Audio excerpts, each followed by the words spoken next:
Osmania college medical కాలేజీలో కాట్రావత్ సురేష్ బలవన్మరణానికి పాల్పడిన ఘటన రాష్ట్ర వ్యాప్తంగా సంచలనంగా మారింది. కాట్రావత్ సురేష్ బలవన్మరణానికి కారణాలేంటి?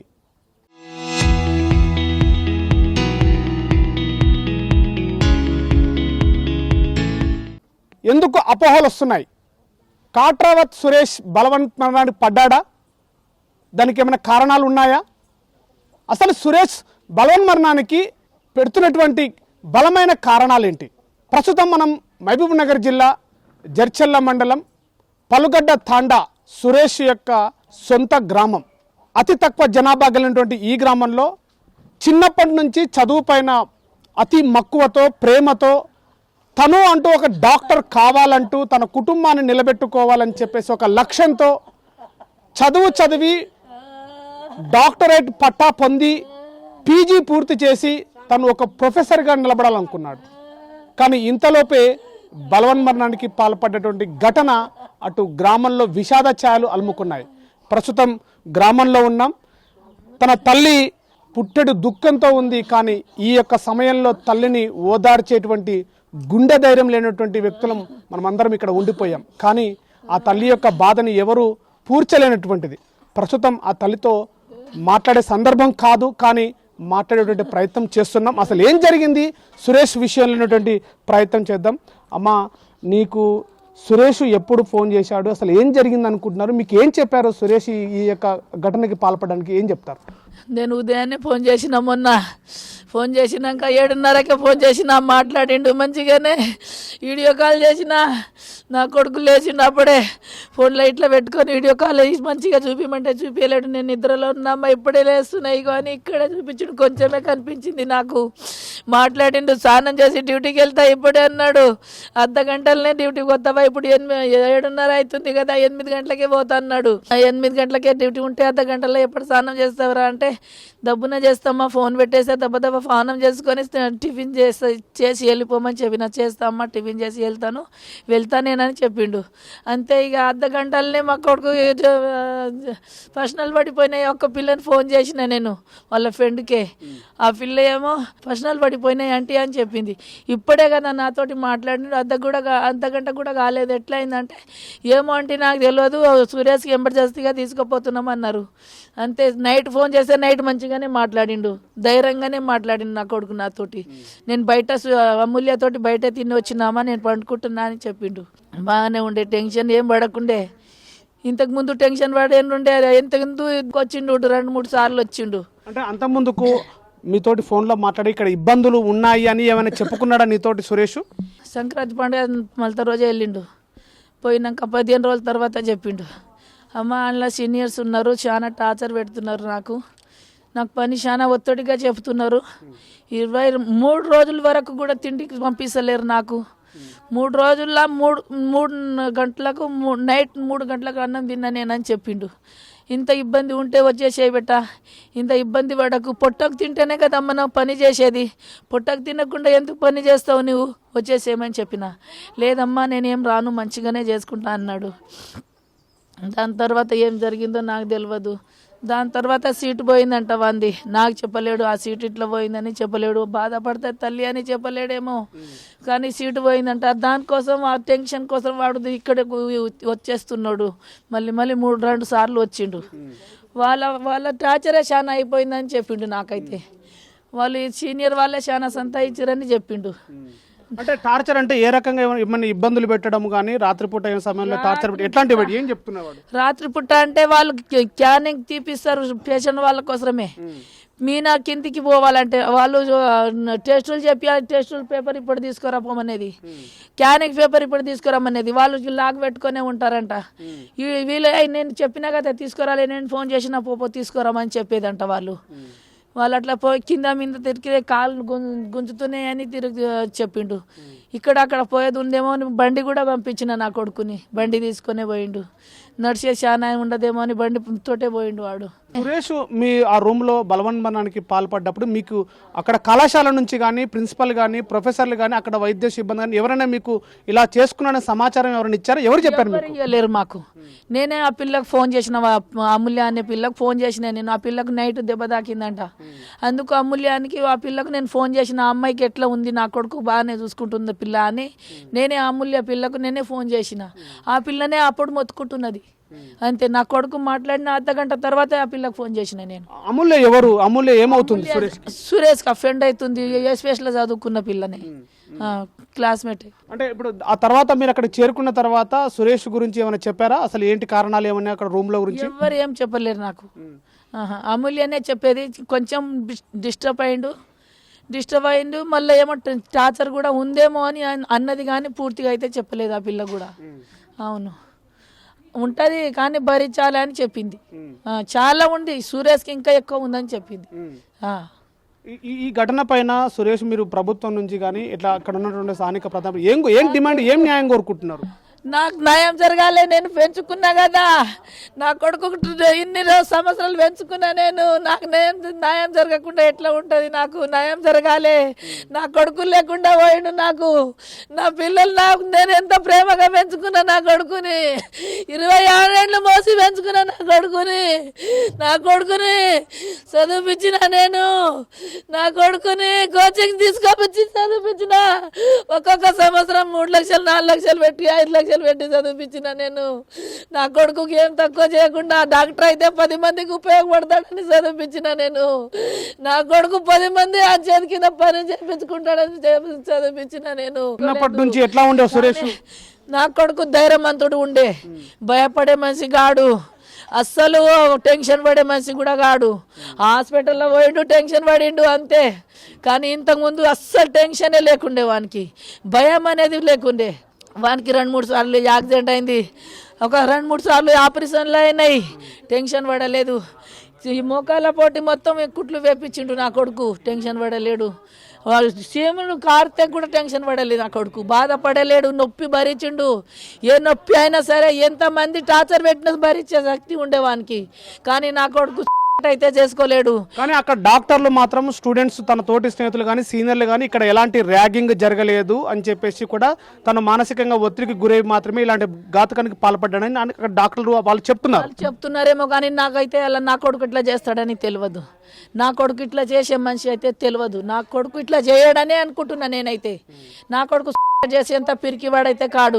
నేను చిన్నప్పటి నుండి పెంచుతున్నా కదా, ఏ క్లాస్కు పోతే ఆ క్లాస్కు ఫస్ట్ వస్తున్నాడు కదా, వానికి ఏం టార్చర్ ఉంటుంది, వానికి ఏం భయం ఉంటుంది? చదువుల భయం ఉందా వానికి? లేదు కదా. నాకు చదువు వస్తలేదని లేదు కదా వానికి. అన్నిట్లో ఫస్ట్నే వస్తున్నాడు కదా, అన్నిట్లో సీటు సాధించుకునే వచ్చిండు కదా వాడు. ఇంకా ఏం టార్చర్ ఉంటుంది వానికి? వాని ఒత్తిడి ఎందుకు ఉంటుంది?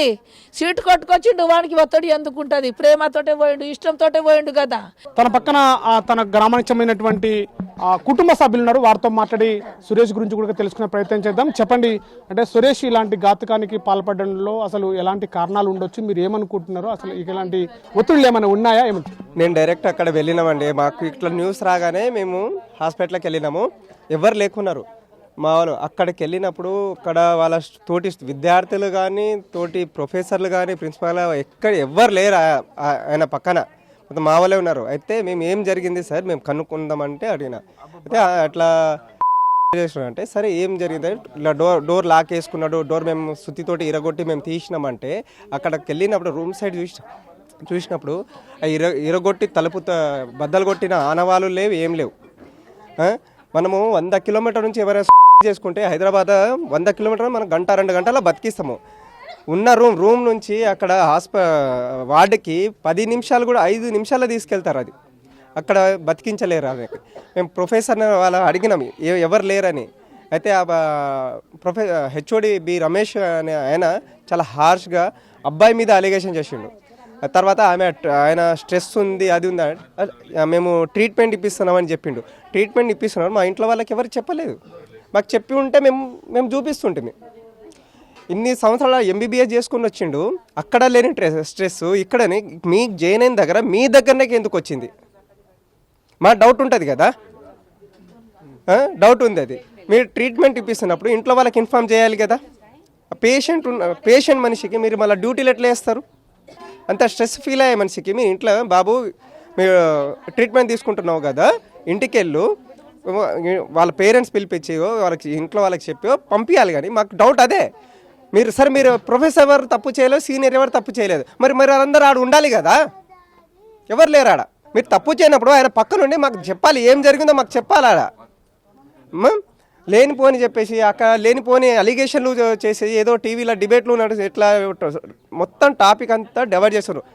మా చుట్టుపక్కల రోడ్లు కూడా లేని ఏరియాల నుంచి అన్ని గవర్నమెంట్ స్కూల్లో అక్కడ చదువుకుంటూ వచ్చేసి ఇన్ని సంవత్సరాలు మా గిరిజన బిడ్డ అని ఈ గవర్నమెంట్లో మా గిరిజనుల మీద అయితే దాడులు జరుగుతాయి. లాస్ట్ ఎంత ఎదిగినా కానీ మాకు తొక్కడానికి ప్రయత్నిస్తున్నారు తప్పితే ఇంత ఇన్సిడెంట్ జరిగితే రాత్రి అర్ధ 1 గంట వరకు అక్కడ ఉన్నా కానీ ఒక్క అఫీషియల్ నుంచి కానీ గవర్నమెంట్ నుంచి ఒక్కడు వచ్చి కూడా ఏం జరిగినది కూడా ఇంత క్యాంపస్లో చనిపోయింది. మా ఇంట్లో కాదు చనిపోయింది. తప్పు చేసిండా ఆయన చేసి ఏం తెలియదు కాబట్టి వచ్చి చెప్పాలి. ఆడ గవర్నమెంట్ ది రెస్పాన్సిబిలిటీ. గవర్నమెంట్ హాస్పిటలే కదా, గవర్నమెంట్ కాలేజే కదా. అక్కడ నుంచి హెల్త్ మినిస్టర్ నుంచి కానీ విద్యాశాఖ మంత్రి నుంచి స్టూడెంట్ కాబట్టి విద్యాశాఖ నుంచి కానీ ఎవరు వచ్చేసా పోలీసు మొత్తం అందరినీ పోలీసు వాళ్ళు పెట్టేసి మేము ఏదో ఏం చేస్తున్నట్టు మొత్తం మేము కొట్లాడుతున్నా ఏదో ఏం చేయలేదా. మేము అడిగినాం ఏం జరిగింది ఎలా జరిగింది అనేది మాకు న్యాయం చేయమని చెప్పినాం. సరే చచ్చిపోయిండు, కానీ ఎలా చచ్చిపోయిండు, రీజన్ ఏంటి? మీరు మాకు అప్పుడు డౌట్ వచ్చి వాళ్ళే చెప్పారు కదా మీ స్ట్రెస్ ఉంది మీకు కొడుకు, కానీ స్ట్రెస్ ఉన్నప్పుడు మాకు ఇంట్లో వాళ్ళ హాస్పిటల్ వైద్య సిబ్బంది కానీ అటువైపు నుంచి ప్రొఫెసర్లు కానీ డాక్టర్లు కానీ చెప్తుందంటే ఇక్కడ సీనియర్ల నుంచి ఎలాంటి ర్యాగింగ్ లేదు, ఎలాంటి ఒత్తిడి చేయలేదు, డ్యూటీల విషయంలో కూడా ఎక్కడ కూడా డ్యూటీ ఒత్తిడి చేయలేదని చెప్పేసి అక్కడ వాళ్ళ డిపార్ట్మెంట్ నుంచి చెప్తున్నటువంటి పరిస్థితి. మీరు దానికి ఏం చెప్తారు? ఏం ఒత్తిడి లేనప్పుడు మీరు ఏం తప్పు ఆయన ఒత్తిడి పెట్టనప్పుడు మీరు అందరూ ఆడ ఉండాలి కదా. మేము లేనప్పుడు తోటి విద్యార్థే కదా, మీతో పాటు చదువుకున్న మనిషినే కదా, తోటి క్లాస్మేట్ అయినప్పుడు మరి అందరు ఏమైందని ఆడ ఉంటాము. చచ్చిపోయినప్పుడు పక్కన పడేసి మీరు అట్లా ఉంటే మాకు ఎవరు వచ్చి అక్కడ చెప్పలేదు. పలానా చెప్పాలి కదా, వచ్చే బాబు అమ్మ మీ బాబు చచ్చిపోయిండని ఎవరు చెప్పిరా? అమ్మాయికి చెప్పినా వాళ్ళకి చెప్పినా అమ్మాయికి చెప్తే అమ్మాయి రెస్పాన్సిబిలిటీ కాలేజ్ మొత్తానికి. ఒక కాలేజ్లో స్కూల్లో రెస్పాన్సిబిలిటీ ఎవరు? ప్రిన్సిపల్ తీసుకుంటాం. మన పిల్లలను స్కూల్లో పెట్టేస్తే రెస్పాన్సిబిలిటీ మన వాళ్ళ స్కూల్ టీచర్లు సార్లు ఉన్నాము వాళ్ళ మీద చెప్పి వచ్చేస్తాం మనం వాళ్ళ భరోసా మీద. అంటే చిన్నపిల్లడు పెద్ద మేజర్ కదా, మేజర్ మీరు ట్రీట్మెంట్ తీసుకో. పేషెంట్ అయినా ఇప్పుడు పేషెంట్ అన్నప్పుడు ఎవరికి ఇవ్వాలి? డ్యూటీలు వేస్తారా? డ్యూటీలు వేయరు కదా. మరొక ఇప్పుడు కుటుంబ సభ్యులు ఉన్నారు, వారితో మాట్లాడే ప్రయత్నం చేద్దాం. చెప్పండి, మీరు ఎట్లా చూస్తున్నారు ఈ యొక్క సురేష్ యొక్క బలవన్ మరణానికి?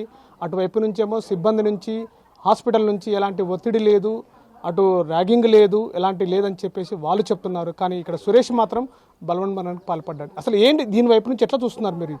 ఇప్పుడు వాళ్ళు ఏమంటుండ్రంటే ఎటువంటి ర్యాగింగ్ లేదు, ఒత్తిడి లేవు, కావాలని చేసుకుంటని చెప్తున్నారు.